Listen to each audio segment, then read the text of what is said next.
आज हम बात करने वाले हैं recovery time after spine surgery के बारे में।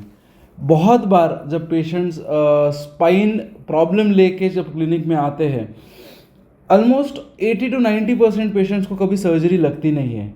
जिन 10% पेशेंट्स में सर्जरी लगती है, उनका सबसे पहला क्वेश्चन होता है कि सर रिकवरी कैसे रहेगा, क्या मैं नॉर्मल चल पाऊँगा, क्या मैं अपनी नॉर्मल ज़िंदगी जी पाऊँगा। ऐसे अनेक सवाल उनके दिमाग में आते हैं। तो आज हम बात करने वाले हैं recovery time after spine surgery के बारे में। मैं डॉक्टर ईशान नेरकर, मैं ब्रेन और स्पाइन सर्जन हूँ। मैं नासिक, महाराष्ट्र यहाँ प्रैक्टिस करता हूँ। तो चलिए बात करते हैं recovery time after spine surgery के बारे में। दोस्तों, जब भी स्पाइन सर्जरी के बारे में बात होती है तो ये कुछ क्वेश्चंस होते हैं जो हमेशा अपने को डिसीजन लेने में दिक्कत देते हैं। Because of this problems usually patients surgery के लिए नहीं जाते हैं या फिर डरते हैं। तो सबसे कॉमन क्वेश्चन होता है, how long is the recovery time. मैं कब ठीक होऊंगा, क्या मेरे को बहुत ज़्यादा टाइम बेड रेस्ट लगने वाला है, क्या मेरे को अपनी रूटीन एक्टिविटी जो है, can I go back to my work, क्या मैं अपना जो हमेशा का काम है, जो रूटीन काम है, क्या वो वापस कर पाऊँगा। Can I do my all routine activities, जो मेरे घर के काम है। बहुत बार फीमेल्स आती है, बोलती है जो मेरे घर के काम है क्या वो मैं वापस कर पाऊँगी क्या। सबसे इम्पॉर्टेंट चीज़ रहती है कि सर मेरे को बेड रेस्ट कितना लेना है, मेरे को हमेशा के लिए बेड रेस्ट लेना है, बहुत टाइम के लिए बेड रेस्ट लेना है, कि एग्जैक्टली क्या करना है। तो दोस्तों, आज बात करेंगे इन सब टॉपिक्स के बारे में। सबसे इम्पॉर्टेंट चीज़ होती है, दो चीज़ें सबसे इम्पॉर्टेंट होती है। पहला चीज़ होता है कि टाइप ऑफ सर्जरी, जो रिकवरी टाइम होता है अपनी स्पाइन सर्जरी में, वो डिपेंड करता है टाइप ऑफ सर्जरी पे। और सेकंड इम्पॉर्टेंट होता है व्हाई सर्जरी इज़ डन,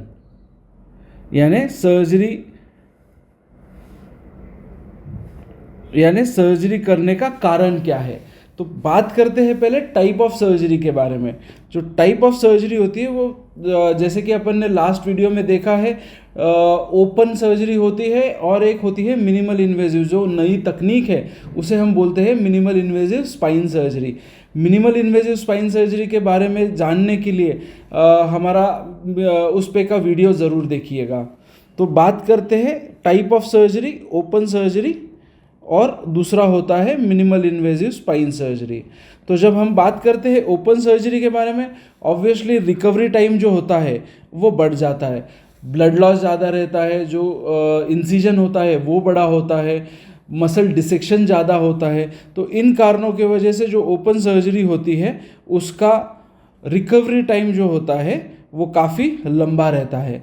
उसी के मुकाबले जब अपन बात करते हैं मिनिमल इन्वेजिव सर्जरी के बारे में, तो ब्लड लॉस कम रहता है, सेकेंड इम्पॉर्टेंट थिंग डिसेक्शन कम रहता है, फास्टर रिकवरी फेज रहती है। तो इन सब चीज़ों में रिकवरी टाइम जो होता है वो काफ़ी कम हो जाता है। बहुत जल्द अपने आप पेशेंट्स काम पे लग जाते हैं, 24 घंटे के अंदर पेशेंट्स घर चले जाते हैं। और इसी के वजह से मिनिमल इन्वेजिव स्पाइन सर्जरी जो है वो आज प्रेफर की जाती है। अब बात करेंगे वाई सर्जरी इज़ डन। इस पॉइंट पे सबसे इम्पॉर्टेंट होता है कि इंडिकेशन क्या है सर्जरी का, हम सर्जरी क्यों कर रहे हैं। अलग अलग रीजंस होते हैं जिसके वजह से स्पाइन सर्जरी लगती है, और ऑब्वियसली हर एक का जो रिकवरी फेज़ है वो अलग अलग होता है। सबसे कॉमनेस्ट 90% स्पाइन सर्जरी जो होती है वो होती है स्लिप डिस्क के वजह से। अब स्लिप डिस्क सर्जरी जो होती है वो ऑलमोस्ट 90% केसेस स्लिप डिस्क की होती है। अब स्लिप डिस्क सर्जरी में रिकवरी फेज जो होता है, जैसे अपन ने देखा कि ओपन सर्जरी अगर है तो ज़्यादा टाइम लगेगा, अगर मिनिमल इन्वेजिव स्पाइन सर्जरी कर रहे हैं तो रिकवरी टाइम बहुत ही कम रहने वाला है।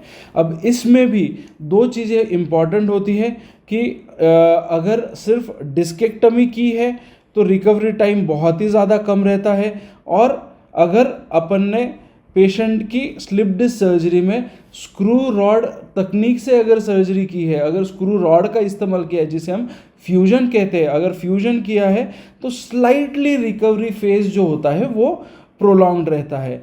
यूजुअली डिस्केक्टमी के 2 से 4 घंटे के बाद पेशेंट को उठा के चलाया जाता है, जबकि फ्यूजन पेशेंट्स में यूजुअली नेक्स्ट डे अपन पेशेंट को उठा के चलाते हैं।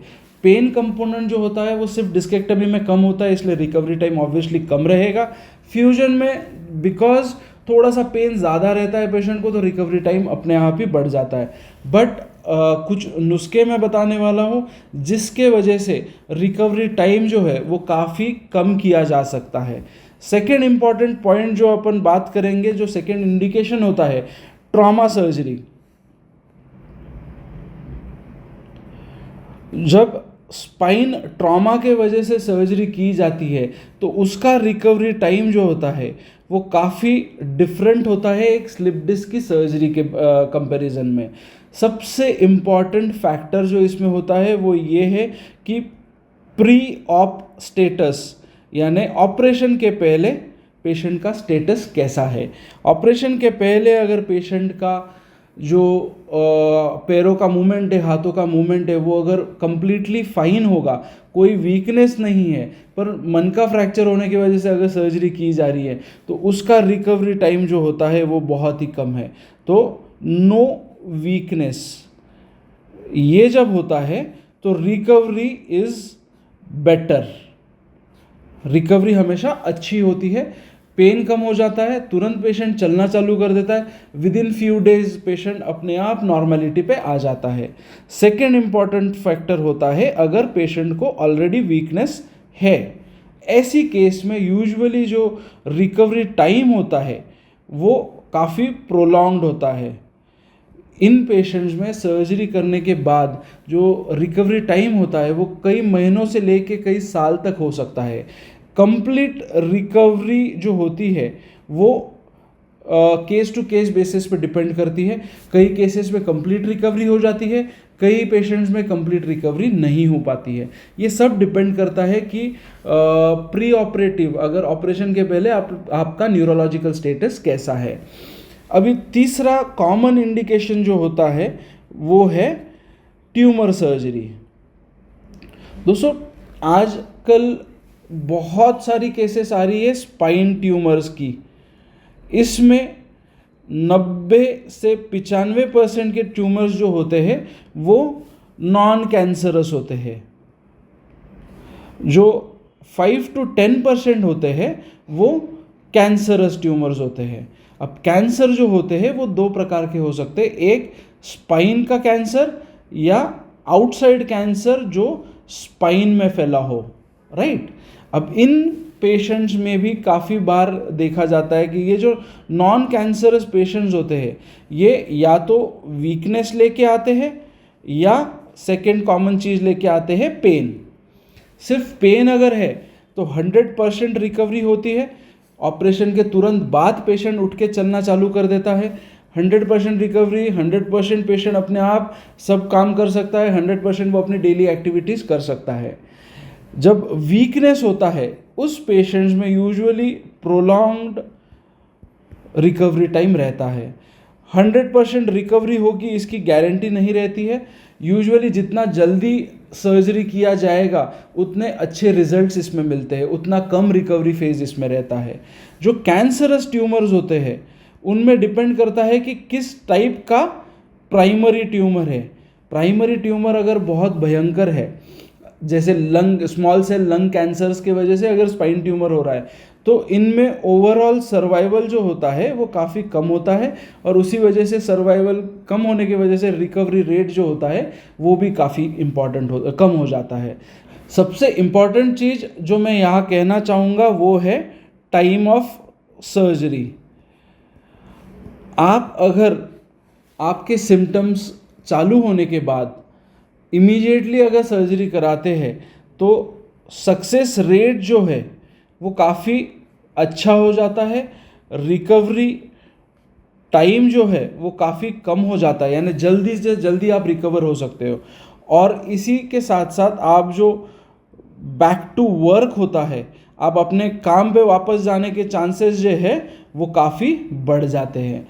लास्ट में हम बात करेंगे कि क्या नुस्खे हैं, क्या चीज़ें अपन कर सकते हैं ताकि आपका जो स्पाइन सर्जरी के बाद का रिकवरी टाइम है वो कम से कम हो, जल्द से जल्द आप काम पे जाए। तो बात करते हैं how can I go back to work early. सबसे इंपॉर्टेंट चीज होती है गुड मेंटल स्टेटस। हमेशा दो तरीके के पेशेंट्स पाए जाते हैं, एक जो बहुत एंथुजियास्टिक रहते हैं कि जो बहुत सपोर्टिव रहते हैं कि सर सर्जरी के बाद कब चलाओगे, कब फिजियोथेरेपी चालू होगी, कब मैं वापस जा सकता हूँ, मैं कितना चलूँ। तो जब ये मेंटल स्टेटस अगर पेशेंट का अच्छा है तो रिकवरी टाइम भी फास्टर रहता है। उसी के अपोजिट जो पेशेंट्स बहुत ही ज़्यादा डिप्रेस रहते हैं या जो बहुत ज़्यादा एंग्शियस रहते हैं, जो बहुत ज़्यादा टेंशन लेते हैं, उनमें जो बहुत ज़्यादा फिजियोथेरेपी सपोर्टिव नहीं रहते हैं, उनमें थोड़ा सा रिकवरी टाइम अपना कम रहता है। सेकेंड इंपॉर्टेंट थिंग इज़, मैं हमेशा अपने स्पाइन पेशेंट्स को बोलता हूँ कि नो रेस्ट इज़ अलाउड। कोई भी स्पाइन सर्जरी के बाद रेस्ट की ज़रूरत नहीं है। नेक्स्ट डे से या फिर उसी दिन से अपन पेशेंट्स को चला सकते हैं, चला के उनको जितना जितना वो सपोर्ट, ऐसा नहीं है कि 100 मीटर की रेस दौड़नी है, पर जितना हो सकता है उतना अगर वो चलेंगे, वो धीरे धीरे अगर बढ़ाएंगे, खुद से अगर सपोर्टिव रहेंगे, तो अपने आप जो रिकवरी टाइम है वो कम हो जाता है। थर्ड और मोस्ट इम्पॉर्टेंट चीज़ रहती है फिजियोथेरेपी। देखिए दोस्तों, स्पाइन सर्जरी एक टीम वर्क है। मैं हमेशा बोलता हूँ कि 3 तरीके से इसको देखा जाता है। एक रहता है सर्जन, दूसरा होता है फिजियोथेरेपिस्ट और तीसरा होता है नर्सिंग स्टाफ।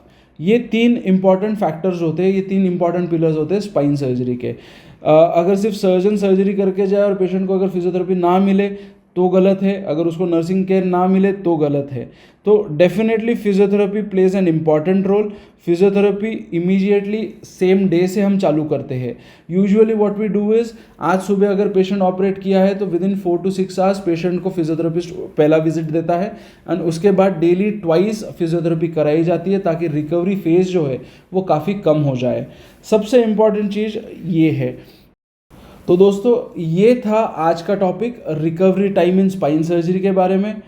अगर आपको स्पाइन सर्जरी के बारे में या फिर रिकवरी के बारे में या फिर कॉम्प्लिकेशंस ऑफ स्पाइन सर्जरी के बारे में अगर बात करनी है या फिर अधिक जानकारी चाहिए तो आप नीचे कमेंट बॉक्स में कमेंट कर सकते हो या व्हाट्सएप पे नीचे दिए हुए नंबर से हम लोगों से संपर्क कर सकते हो। We will get back to you as soon as possible. Thank you.